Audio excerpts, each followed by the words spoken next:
Hello, Internet. Remember this? And this? What about these? Also, pants. And this! I've been working on my next super comfortable con floor cosplay, Ellen Ripley from Aliens, and it's time to wrap this build up. The last element that I have to make are the kicks. Now, I have definitely saved the hardest part for last, which was genuinely bad planning. But I am geared up and I am ready to make a pair of alien stompers. So here's my plan of attack. First, I need to do some research because I've never done this before and I need to figure out how I want to try to do this thing, and the internet will help with that. Then I'm going to need to prepare, by which I mean gather all ye supplies so that I can, in actuality, do the thing. And who knows what that's going to look like, so prepare yourself for some crafting chaos. And then finally, we'll have to garnish the thing that we made because, like all things in the aliens world, these sneakers are well loved, so bring on the weathering. So here are my 3 goals for the last part of this Ellen Ripley cosplay. First is to embrace the process, because sometimes when I'm building something new that's a little chaotic and crazy, I will procrastinate. Instead, I want to try to invite that into my workshop so I can continue to make forward progress. My second goal is to find joy, and this is me continuing to work on that, like managing the perfection perseveration spiral. I'm hopeful that there'll be a moment where I can just appreciate learning something new. And then my third goal is to weather those kicks, because by the time these sneakers reach the final boss battle, they are disgusting.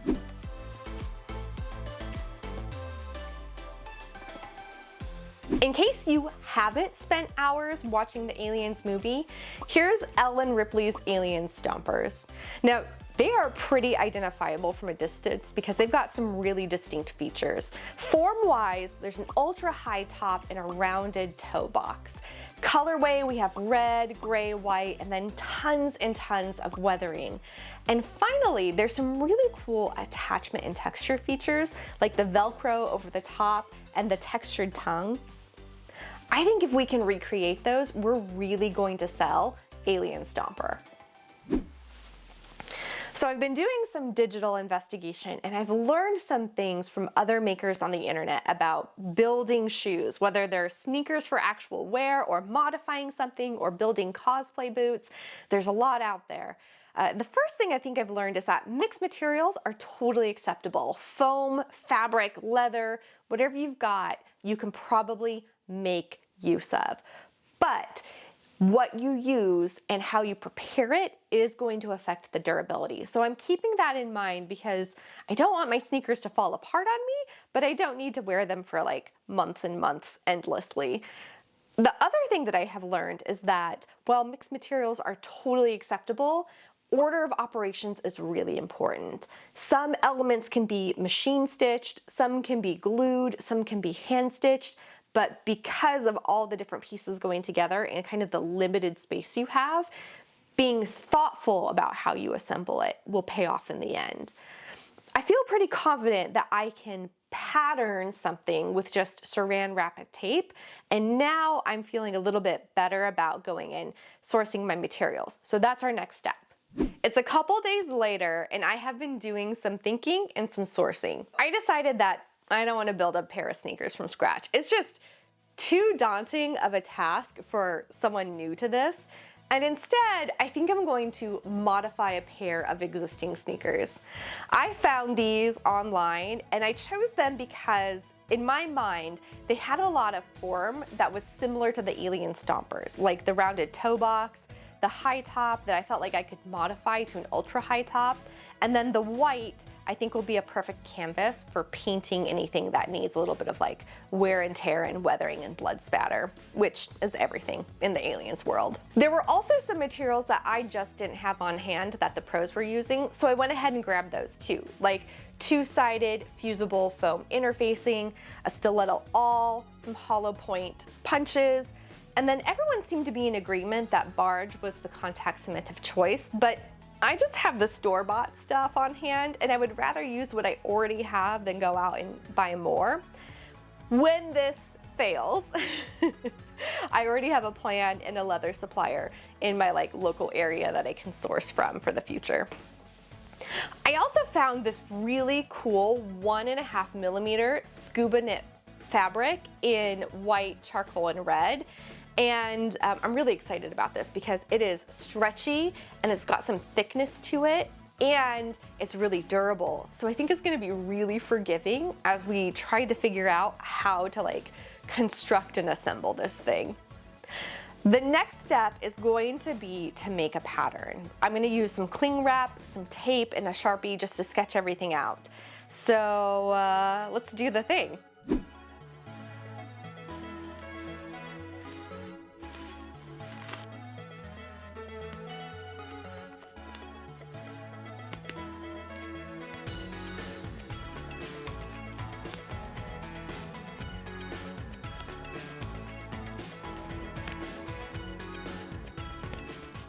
So we're about 3 steps in and I have already encountered a snafu.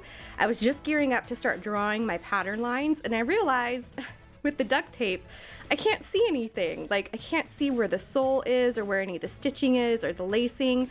So I can't really pattern on top of it and I can't just guess the ultra high top height. I need to see, actually see where it's gonna land on my body.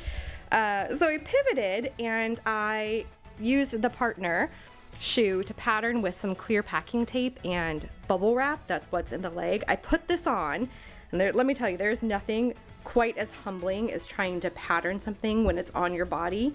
It's hot and it's sweaty and it's hard, but I can see now where the sole is and where all the pieces are, and because it was on my leg, this is about the height that I want the ultra high top to go. So I think we're headed in the right direction. I don't think this was an ominous portent. Hello, Danny. I think it was just a teachable moment. But now we're ready to start sketching out all the pattern lines.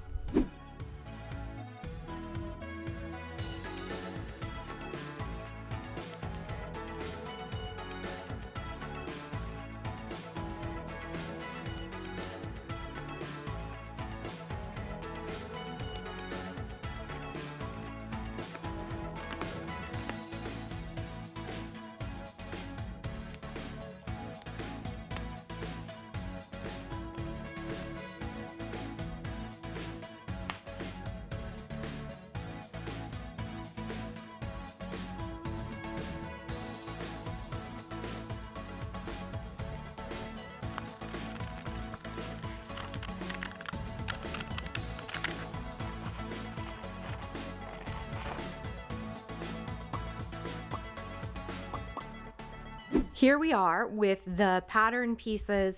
They've been traced and cut out and retraced onto paper, and I have some questions about them that I don't necessarily have the answers to. I know when you make patterns for your body, you can just fold it in half and mirror it.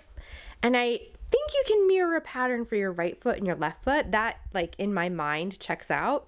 I don't think I can fold these pieces in half because I don't think our feet are symmetric. So I want to move on to mocking this up, and I think I'm going to be mocking up with my actual fabric, which is in a pile right over there. I bought enough to be able to do that because I don't have anything like a scuba knit in my stash to play with, but also I just don't know enough about this build process to know how to put it together in a mock-up. And here's my Ellen Ripley figure. I've been working off of this. I think I just need to play with it and see if the pieces can come together really easily or how I want to finish them. There's just a lot of experimentation that's in front of me. So this is where we're at, and it's probably time to do some science with fabric.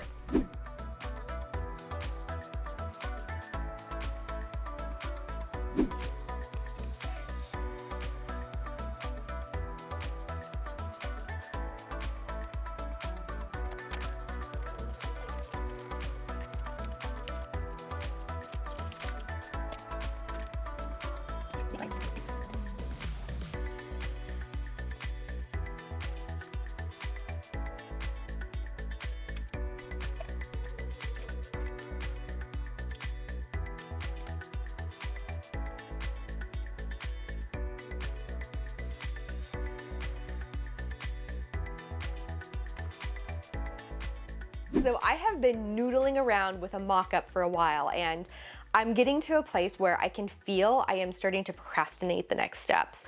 I thought this is a great moment for a check-in. So I started with a cling wrap and clear tape pattern, and this was really powerful because it helped me mark out where I want my pieces to be on a physical shoe. I could see the seam lines, I could draw the things, I took it apart, but tape and cling wrap are really, really hard to actually use as a pattern. So I transferred this to paper so I could clean up some of the edges, work on symmetry on some of the pieces, and just get a pile of things that I can physically pin to fabric to make a physical mock-up, which is where we're at right now. Now this thing is literally held together by pins and needles, and it is a dumpster fire of crafting chaos. I am playing so loose and fast with sewing rules. Part of that is on purpose. Part of that is because I just want to get through it so I can move on to the next steps. And you can see there are places where I need to add fabric and I've marked it with tape. There's a ton of pen markings about things. There are lots and lots of edges that are just open and raw. Places where I need to adjust seam lines, branding, all sorts of chaos is on this. Bottom line though, I have learned so much, and I think I'm ready to start strategically planning how I want to build the final shoe.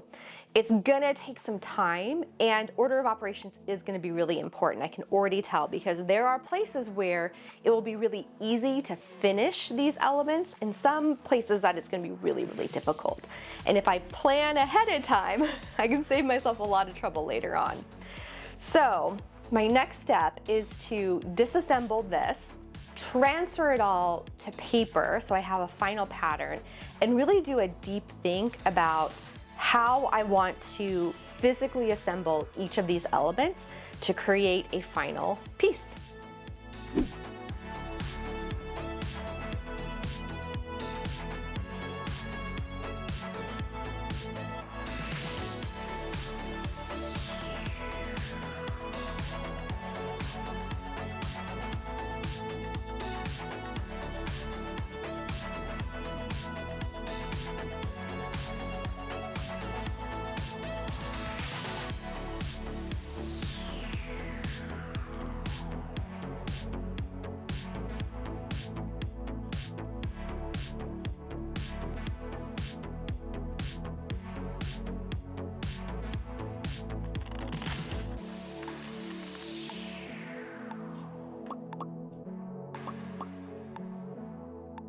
Did you notice my hair is totally giving Count Olaf vibes, and I'm here for it. Our pattern is as done as it's going to be, and I've been procrastinating moving forward because I'm waffling between diving right in and making the thing and making another mock-up.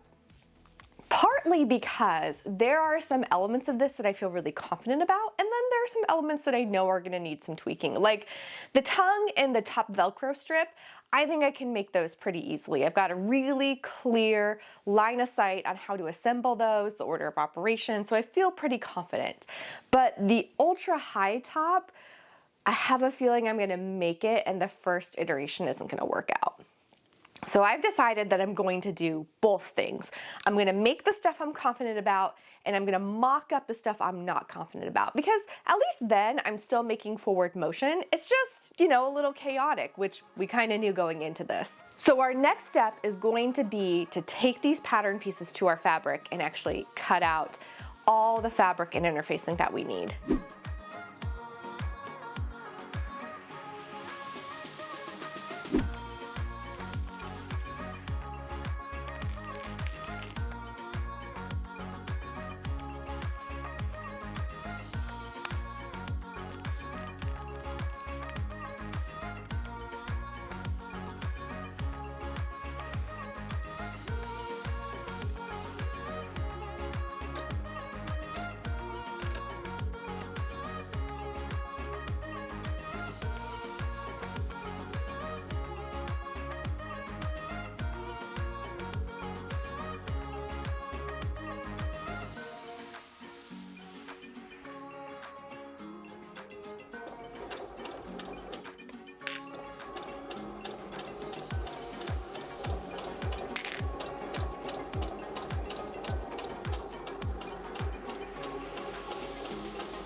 a decent point of inflection here. I've made some things, I have a little bit more to do.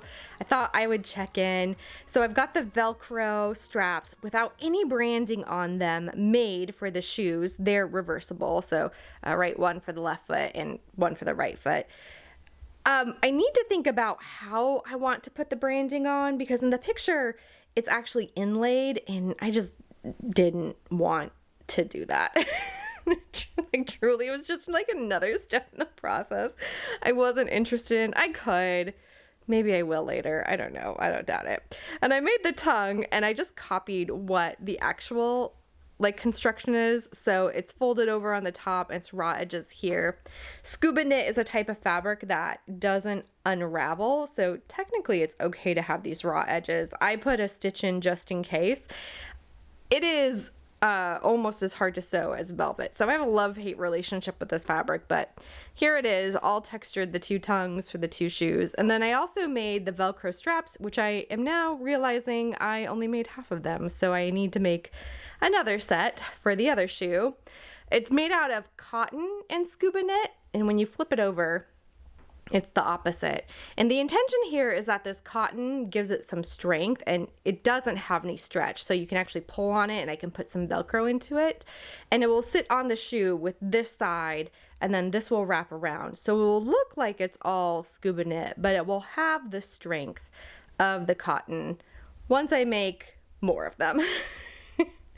So next on the docket is to work on the ultra high top, and it's intimidating. I am just gonna have to take it like step by step, cutting out the pieces, figuring out how to assemble it with the thickness and the depth and the stitching. There's a really good chance I'm going to sacrifice some of the stretch just by using interfacing so I can get some cleaner edges, but we'll get there when we get there. So that's where we're at. Quite a bit of work more to do, but at least a decent start. Like 2.5 pieces, more or less done.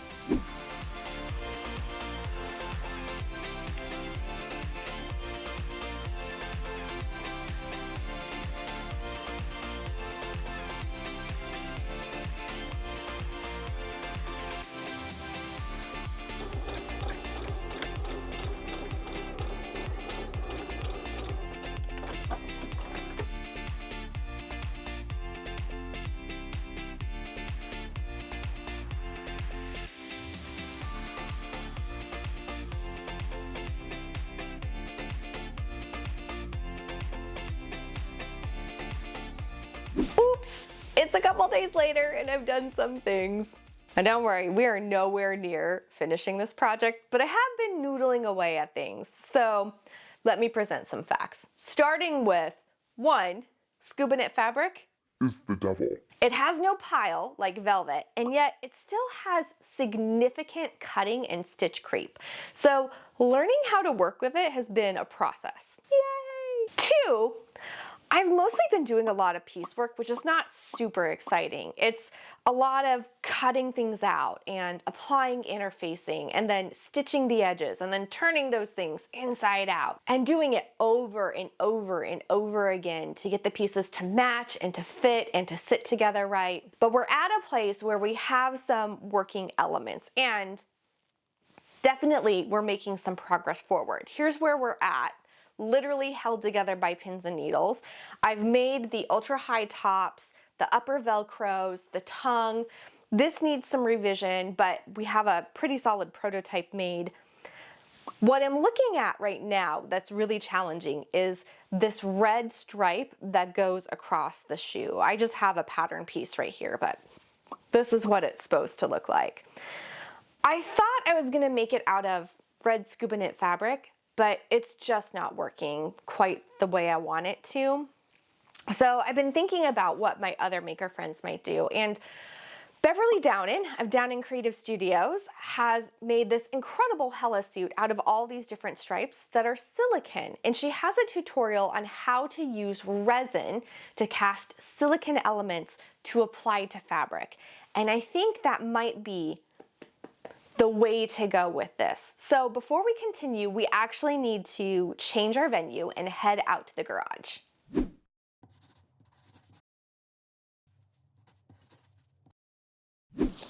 Oh, brr. Whew. It is a little bit colder in the garage than I would have liked, but here we are. Ignore the chaos behind me. That is a project for another day. So what I've done is I've created a buck out of EVA foam. This is just 2mm craft foam that I picked up. I had it in my stash. It doesn't matter what color it is. I just happen to have red. And I've glued it to a piece of cardboard. What I need to do now is box it up, which I usually use Legos for this, and then brush on a very thin layer of silicone to act as a mold release. And that will create a place where I can then pour in my resin so I can start casting. I don't think I'm gonna have this done by the end of the day because silicone takes 4 to 6 hours to cure, but I think we can take a pretty good chunk out of this and then finish up tomorrow. So let's do the thing.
But sometimes the fates are with you and sometimes they are not. Here's our resin pour and there are problems. Like the giant bubble right there. Oh my gosh. This went bad so much. And I don't think the bucks are salvageable. This is me trying to pick some of the silicone off to see if I can like release them from the seal, but I don't think it's worth it. I'm not sure what went wrong. There could have been 100 things. It could have been old resin. It could have been over shaking. I may have needed to vacuum degas it and I failed to do that. This line of pink right here makes me think that also there may have been some kind of like chemical reaction. I don't know. I know I never will, but I think I'm going to be spending probably tomorrow remaking all of this.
Oh my gosh, what an unexpected side quest. I spent quite a bit of time trying to make this red noodle and we're at a place where we finally have a finished project. Here's what I'm actually trying to make on the sneaker. There's this red stripe that goes along the back, the heel, that for whatever reason, I was just not able to make it as cleanly as I wanted to out of fabric. I even have the pattern piece and I tried, at least out of the fabric that I have. So I decided to use reverse molding and casting to make a silicone stripe which means I had to make a buck, and that's what you're looking at right here. I made the bucks out of foam. So I used my pattern, made it out of foam, put it on a piece of paper, boxed it up, put a layer of silicone over the top of it so that my resin wouldn't adhere to it, and then I poured a resin mold. That's what I've been working on. Here's where things went sideways. My resin went bad, and I didn't know it until I poured it. And I can tell now because when I turn this on its side, there's all these air bubbles. This is actually the cleaner side. Check out this one. Like, look at that. That shouldn't happen. And you might be thinking like, oh, it's a pretty thick pour.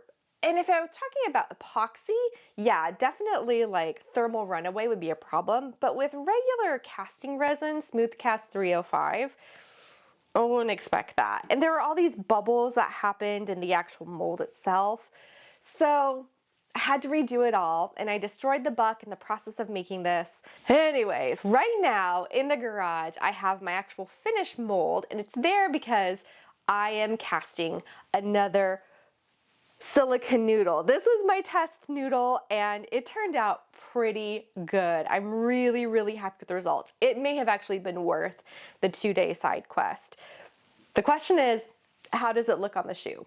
It looks really cool. Like, I think compared to the fabric and all the different detailing and stuff, this is just a really interesting texture and finish, and it fits between the pieces. Right now, this one's just held on by pins, but I will be using Silpoxy, which is a special silicone epoxy to adhere this to my sneaker. But I think the mock-up, this practice piece, looks really, really nice. So I am quite satisfied with what we just spent a lot of time on. My next steps right now are all over the place. I need to wait for my final noodles to cure. I need to add some of the detail stitching to my pieces, add the Velcro. I would like to add some branding with maybe some heat transfer vinyl. I don't know if I want to use actual like Reebok or if I want to like use my branding on it as like a fun little Easter egg that I put into it. So I kind of need to decide that, but that's where we're headed, is details, and then we'll be ready for assembly.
Good news, everyone. We've got our pieces built. So there's the tongue, there's the arch, there's the ultra high top, there's the red stripe, one assembled shoe, one shoe yet to be unassembled, and then all my adhesives and plans for attaching everything, and most importantly, proper supervision right there. I ended up going with some heat transfer vinyl for my branding, and I downloaded a font very similar to the Reebok branding font and then used my own branding on it. And I think it turned out okay. I like it. It's a lot there. This one's inlaid. Some of them I had to make some modifications on just because of the way things work. And I ended up whip stitching. Oh, you can't see it because it's got the other one on there. I ended up whip stitching the Velcro to the bottom side of this. So a little bit of hand sewing in there too. But we're in a place where now that we have all our pieces done and created, it's actually time to assemble our shoe.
Well, I am just as surprised as you are that we are here because we made some alien stompers. I can't believe I'm flabbergasted by this.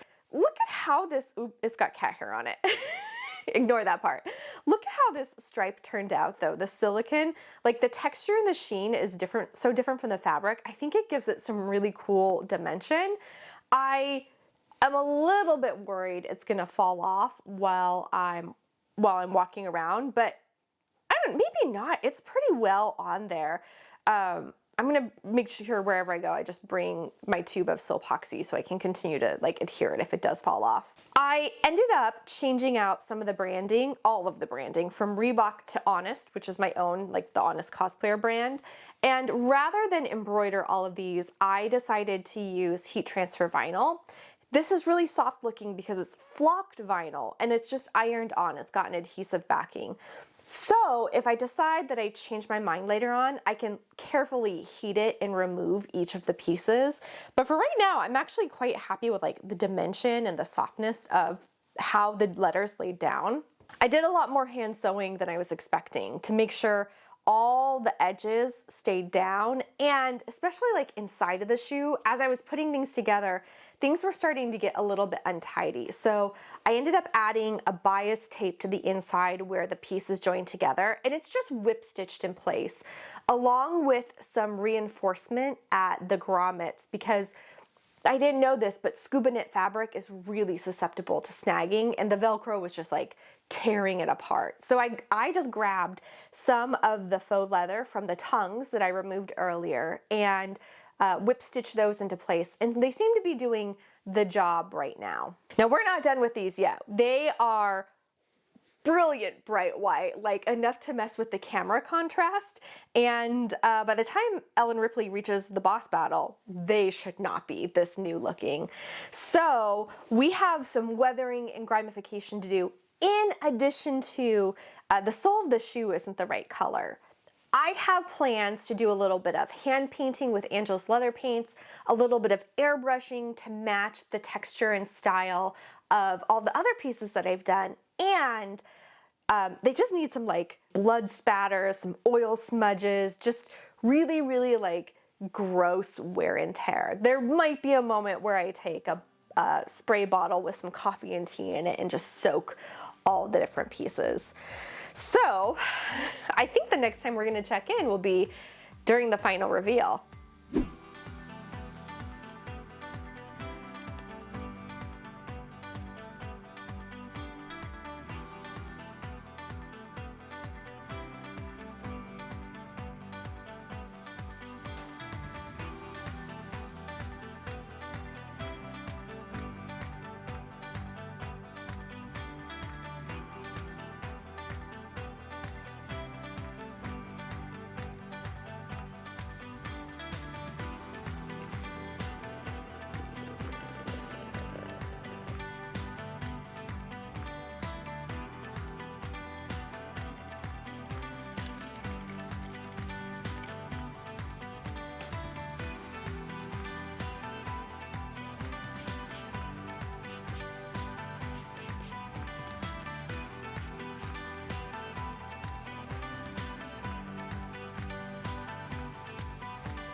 Oh my gosh, that's the last piece of my Ellen Ripley cosplay done. Our next video is going to be a vlog of the photo shoot. How was this experience? It was challenging and chaotic and honestly kind of fun. I made a pair of alien stompers. And I love weird projects, and this totally fit the bill. At the outset, I had some goals, and I think it's worth our time to do a little bit of metacognition around those. My first goal was to embrace the process. And I think 4 out of 5 Danny Beans. I say this because I did it. I did the thing. The proof is in the pudding. If I had to pick an area for growth, I wish up front I had done a little bit more experimentation and swatching with my fabric. I've never sewn scuba knit before. I learned a ton. I don't know that I would choose it again, but you know, you live and you learn. My second goal was to find joy. And I think 3.5 out of 5 Danny Beans. I say this because I think I'm always going to want to do better, but I made a pair of alien stompers on the first try. There were no mock-ups in the background or drafts or practice runs. Like, it was one pair of shoes and we were moving forward. And so I'm really happy with just this well-made pair of shoes. And next time I know a little bit more when I launch into this project. My third goal was to weather those kicks. 5 out of 5 Danny Beans. Is it too much weathering? It's hard to say, but they are gross, and that was my vision. Hey, if you enjoyed this video, would you please consider liking and subscribing to my channel? And make sure to check out the other videos in this series. Thanks for hanging out, and I'll see you next time.